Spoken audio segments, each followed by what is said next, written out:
What's up, guys? Thomas Mott here. Welcome to the Thomas Mott Show on a Tuesday. We have a lot to go ahead and get to, but can we just first reflect on the fact that Philadelphia is going to the NFC Title Game? I know I was at the game this past weekend, and so I was traveling a bunch. I'm still on the road right now. Haven't gotten to do a full recap of my weekend experience in Philadelphia, but we had an absolute blast. Ton of great stuff, met a lot of great fans, excellent tailgate by my buddy Lamb, subscriber for the show, and of course Philadelphia rolled the Giants. But first we need to go ahead and focus in on what's happening this week right now with Philadelphia and the NFC Championship game, and a couple of interesting injury nuggets, and then one defensive coordinator nugget we're going to go ahead and jump into here today. So let's go ahead and start with the injury stuff. This is very interesting. Now teams are going to play injuries very close to the vest. They're not going to reveal anything serious, but I think A.J. Brown might be a little bit injured. Now, not seriously injured, not catastrophically injured, not playing on Sunday, but maybe a little bit tweaked up, and Nick Sirianni addressed that in his press conference yesterday. Here's NBC Sports on the matter. Quote,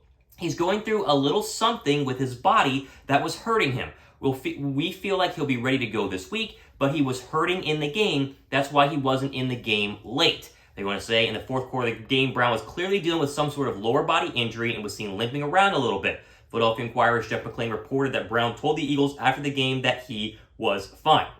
Eagles will hold a walkthrough on Wednesday when they will have to release their first injury report of the week. We'll see if Brown is out there. Brown was on the injury report a few weeks ago with a knee injury, but has been on there only as a rest guy in recent weeks, end quote. Now I think the injury happened on that deep ball into the end zone to A.J. Brown sometime in the second half that he was just overthrown on. He kind of laid down in the end zone for a little bit, got up and limped towards the sideline before jogging. And so clearly something is going on with A.J. Brown, but as I said before, if it's serious or not, he's still going to play on Sunday, and Philadelphia is not going to reveal how bad it is at all this week because you don't want to give the Giants you don't want to give the 49ers any sort of inclination that he might not be 100%. Now, the good news for Philadelphia, if there is one area that you can kind of attack the 49er defense, it is at the cornerback spot. They're a little bit weak there. They're not terrible by any means. They're very good, but that would be the one spot you would kind of want to focus in on. And the fact you have Devontae Smith on the other side of A.J. Brown might mean another big Devontae Smith game, as we saw from him against the New York Giants. So a lot more injury stuff probably later this week, but in terms of A.J. Brown, not a lot of people are talking about the fact that he is definitely banged up to some extent, and I'm very curious to see, as NBC Sports said, what the injury report will hold for him come Wednesday. Now, Philadelphia is not the only football team a little bit banged up. At least one star player going into the NFC title game.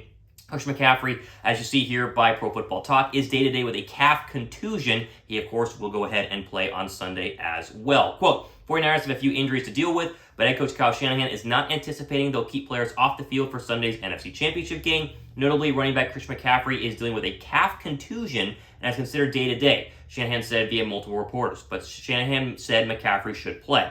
He played 67% of San Francisco's offensive snaps, recording 10 carries for 35 yards with a touchdown. He also caught 6 passes for 22 yards, end quote. Now, and I know here at the very bottom, it says Shanahan also noted that running back Elijah Mitchell dealing with a groin injury, and defensive lineman Charles Omenihu has an oblique injury. All are considered day-to-day and are expected to play on Sunday. Same with A.J. Brown. If it's serious, they're not going to tell us. They have to at least report the fact that there is some sort of little injuries going on with McCaffrey and Mitchell. There is some not good news here for Philadelphia because you don't want to take people being injured as good news, but McCaffrey and Elijah Mitchell are not at 100%. And the way to beat Brock Purdy is to get a lead on him early, which Philadelphia has done when they've been clicking on all cylinders. They score on the opening drive and then force quarterbacks into bad decisions. That's what they did on Daniel Jones this past Saturday. And if they can get a slight lead on San Francisco, take that zone running scheme away, make Brock Purdy throw to win the game, I think Philadelphia has a very, very good chance of winning that game on Sunday. Speaking of which, the deal going on right now at FanDuel is still up. Link is down below in my description box. Where you bet $5 for new customers,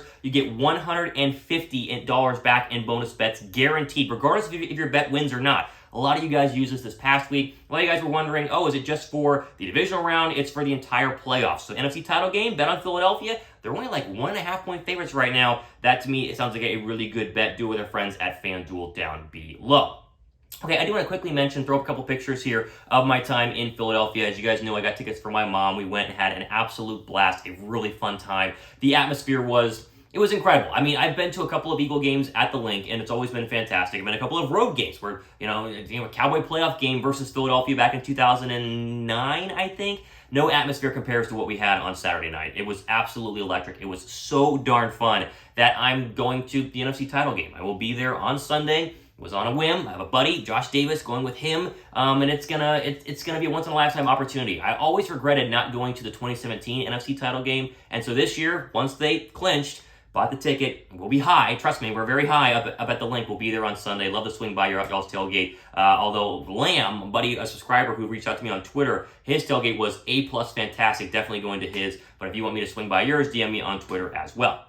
Okay, I want to quickly go ahead and end this shorter show. And by the way, I'll be back in my studio tomorrow, so good thumbs up, good news for that. I saw this article on Bleeding Green Nation that is very interesting. Quote, NFL Insider expects Eagles to make an aggressive play for Vic Fangio if Jonathan Gannon were to leave. That is pretty darn interesting right there. They start the article with talking about how Gannon is a strong contender for the Houston Texans job, although recently DeMeco Ryans, the D coordinator for San Francisco, I think is also very high up on the Texans list. They're looking kind of defensive side of the football, which is interesting, but I digress. Let's just assume that potentially Gannon were to go ahead and leave. Here's what Albert Breer said. I think it was Albert Breer. I'm trying to see right now. Yes, it was Albert Breer of the NFL Insider. Quote, Vic Fangio is a name you'll hear a lot in the coming weeks for DC positions. I expect Mike McDaniel and the Dolphins to make an aggressive play, as would the Eagles if they lose Gannon. And they say hardly a shocker. Previously noted the Eagles have been consulting with Fangio. At the time, we touched on the possibility of Fangio succeeding Gannon. Quote, though Fangio has been granted his own success access to the NovaCare complex in South Philadelphia, he is currently contributing remotely. Thus, one could surmise that he is helping with game plans in some capacity, but doesn't have a role in the live game day action. One can also wonder why word of Fangio's involvement didn't come to light sooner. Perhaps there is concern about optics of Gannon being undermined.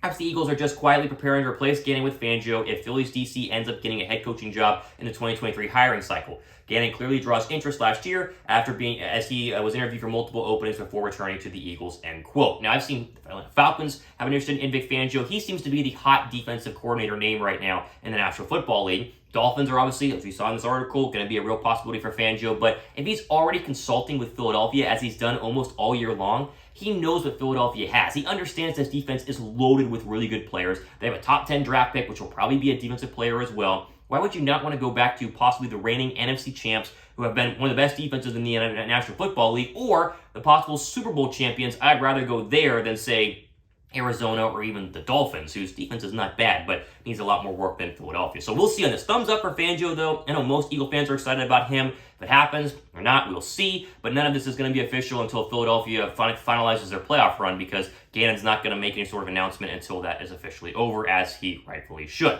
Okay, again, I know I'm on the road. Plenty more stuff happening tomorrow, so be sure to go ahead and subscribe. Stay tuned for that. Back to a regular scheduled week here after the day off for some travel on Monday. Pumped to be back. Pumped to be in the darn NFC title game. Let's go, Birds. I'm Thomas Mott. This has been the Thomas Mott Show.